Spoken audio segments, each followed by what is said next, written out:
Hey everyone, welcome back to Chapter 2. We're now on Part 2 of Basic Concepts. Last time we talked a bit about how we think about variables and operationalizing variables in psychology. And here we're going to kind of continue on that theme of thinking about what does our data tell us and what kinds of data can we collect in the first place. So another thing to consider when you're looking to measure some kind of variable is the scale of measurement that you want to use. There are four different kinds of scales. The first is nominal scale. This is just categories. What's your eye color? What's your major in college? Ordinal scales, these things are categories, but they actually have a specific order to them, like letter grades. Whereas in the previous example of nominal scale, like if I just ask you what your eye color is, there's no higher or lower eye colors. There just are eye colors. Interval scale, this is where you have finally a numeric response. There are numbers associated with these responses instead of just categories. And we assume that they're equivalently spaced. So the difference between a 1 and a 2 on a scale of 1 to 10 is the same thing as a difference between a 3 and a 4, for example. But there's no true 0 point, so you can't actually say that like a score of 4 is twice that. Twice is 2 times as much as a scale as a rating of 2 on a scale of 1 to 10, for example. Now, I know this is a little confusing, but it just takes some time to get used to. Ratio scales, finally, these are also numeric scales that are continuous and they have a true 0 point. So something like weight or age or accuracy on a task. And you can say that, for example, so-and-so is twice as accurate as this other person who had half of their accuracy. And just providing a little bit more detail. Nominal data, again, it's just categories. It's just asking you, what's your political affiliation? What is your eye color? And the only thing we can do with this information is really to give overall counts of it. So we collect, let's say 1,000 people, and we can say, well, out of the 1,000 people, we can say that 45% of them had brown eyes. And we hope that this is representative of all people in the United States, for example. Ordinal data, this is again still categories, but now they can be placed in some kind of order that makes sense. So you can have rankings, first, second, third, fourth, or you could have years of college, freshman, sophomore, junior, senior, because those things can be placed in a specific order, but we don't assume that like the difference between freshman and sophomore is the same thing as the difference between sophomore and junior, or the difference between junior and senior, for example. Interval data is finally the first type of numeric data or quantitative data. It's not just placing people into categories anymore, it's actually assigning numbers to different ratings or different data points. Interval data importantly lacks an absolute 0 point, even though it can still have a 0. So the example of this would be temperature in Celsius or Fahrenheit. It still has a 0 point, but that's just another part of the measurement scale. It's not the absence of something. It's just another type of temperature. And we do assume that there are equal intervals between each unit of measurement. So like the difference between 10 degrees and 20 degrees is the same thing as the difference between 20 degrees and 30 degrees, because those are just 10 units of temperature different from each other. Now finally, ratio scales is also quantitative or numeric data, but there is some kind of absolute 0 point as a reference. So you can't have negative height or negative age or negative weight. Those things really only go down to 0, right? And why it's important to know these different types of measurement scales is that when you're collecting data and you've designed your variables to be on a specific scale, well, certain types of scales lend themselves to different kinds of statistical analyses and statistical properties. So for example, like categorical, and we'll talk more about this on the chapter on central tendency, but categorical data you can't take an average of, because it wouldn't make sense to say, well, what's the average eye color? It's like, well, that doesn't mean anything. There just are different kinds of eye color, but you don't mix them together, if that makes some kind of sense. Let's talk about an example that illustrates this. So I'm going to ask you, what is your favorite color? And you can see that I've assigned different numbers to these colors, right? 1 is blue, 2 is red, but those are completely arbitrary. Like I could have said that red is 1 and green is 4 or whatever, right? What's going to happen is if I gave this question out to everyone in the class, I'd get, 37 people said blue and 28 people said red and 49 people said green. If I took an average of that using the numbers 1, 2, 3, 4, and 5, then I might end up saying something like, oh, well, the average favorite color in the class is 2.73. But that doesn't mean anything, right? Like 2.73 isn't actually any of these colors. It's not a mix between red and green even or anything like that. It's just not the right way to think about these data. So when you have nominal data or categorical data, the only thing you can do with them really is give counts. 63 people said their favorite color was yellow, which happens to be, 29% of the overall class. So you can give percentages and frequencies, and that's pretty much it. All right, let's get some practice. So what scale of measurement are the following variables? We've got hair color, city of residence, and employment status. If you said nominal scale, you got it. These are just categories, placing people into different gender categories, different, what color is your hair, where do you live, where did you graduate from, all those kinds of things. They're just categories, and we just basically can count those things and give frequencies in a table, but we can't really do much else with those.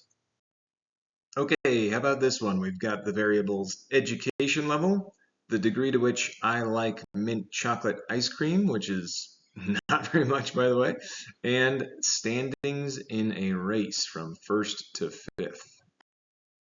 The answer is B, ordinal. So for things like education level, of course, you could order those from lower education to higher education, but we wouldn't say something like a bachelor's degree is worth twice as much education as an associate's degree or something like that. Same thing for standings in a race. Even though people come in certain orders, first, second, third, you don't know, well, how fast each of those runners ran the race, for instance. Now, for the degree to which I like mint chocolate ice cream, that's called a Likert scale. When you see strongly agree, agree, neutral, disagree, strongly agree, or those kinds of headings, it's called a Likert scale. And typically, those are ordinal data because we don't assume equal intervals between, let's say, strongly agree and agree, or neutral and disagree. Those things might actually be pretty different from each other. The dirty little secret in statistics and in research is sometimes we like to number those things, like 1 equals strongly agree, 2 is agree, 3 is neutral, and so on. And then we actually try to treat it as if there were equal intervals between those so that we can perform certain statistical analyses. And then basically we turn it into interval ratio. But in this class, if you ever see a Likert scale, the strongly agree and those kinds of things, we're going to make it ordinal data because it's just different categories that can be ordered. There's another way to think about variables besides just what scale of measurement they're on. You could also think about whether the variable is a continuous variable or a discrete variable. A continuous variable is basically something like temperature or weight or height. There are basically infinite amounts of decimal points and numbers between the whole numbers, right? So like between 25 degrees and 26 degrees, there's 25.000001 and 25.000002 and etc., right? Discrete numbers, on the other hand, can only take on whole numbers. There's no decimals. So if I ask you, how many siblings do you have? You can't really say, 1.7. Like, I hope not. That would be a problem, right? So hopefully you have either one sibling or two siblings, or maybe zero or whatever other number, right? But no kinds of decimals. An even more important distinguishment, though, for the purposes of this class is the difference between numerical data and categorical data. In this class, numerical data is going to be ratio and interval data.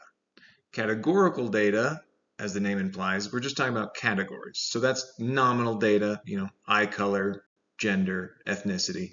And ordinal data which is still just categories, but you can put them in some kind of specific order. So remember, numerical data is going to be ratio and interval. Categorical is nominal and ordinal. And remember, this is important because when you have categorical data, you can't really perform the same type of statistical operations on it. For instance, you can count categories, or you can look at percentages and frequency data of categories, but you can't really take like an average of categorical data, for instance. It doesn't really work. You could take the mode, however, and we'll talk more about that in the next chapters. It's also important to know that some variables could be either numerical or categorical, just depending on how they're measured by the researcher and how they're categorized. So if I was interested in maybe looking at how age correlates with, let's say, physical health, for example, I could ask people, hey, tell me your age in years. And then that would be, 18, 20, 47. Those would be discrete numerical variables, right? Or I could say, hey, just tell me if you're below 30 years of age, between 30 and 60, or 60 or older, essentially, right? And the reason why I might do that as a researcher is if there are theoretical reasons to suggest that, well, we're mostly interested when it comes to physical health in people below 30, people between 30 and 60, and people above 60. We don't really care necessarily. There aren't good reasons to think that like an 18-year-old's physical health is significantly different than a 19-year-old's physical health. So we don't have to bother with treating that variable age as some kind of continuous variable. We could just look at in these different categories. Okay, let's get some more practice. So we've got a few variables here. We've got cups of coffee, area code, and on a scale of 1 to 10, what is your liking for donuts? Now, whenever I ask you about variables in a table like this, the participant column is not its own variable. That's just a way we keep track of participants. But I'll never ask you about, what kind of data the participant column is. That's just for keeping track of stuff. So let's look at these variables and ask which of these variables is a categorical variable. Well, this is a tricky one, and I did that on purpose. So when you actually look at all of these variables, it looks like they're all numbers, right? Like they would all be numerical.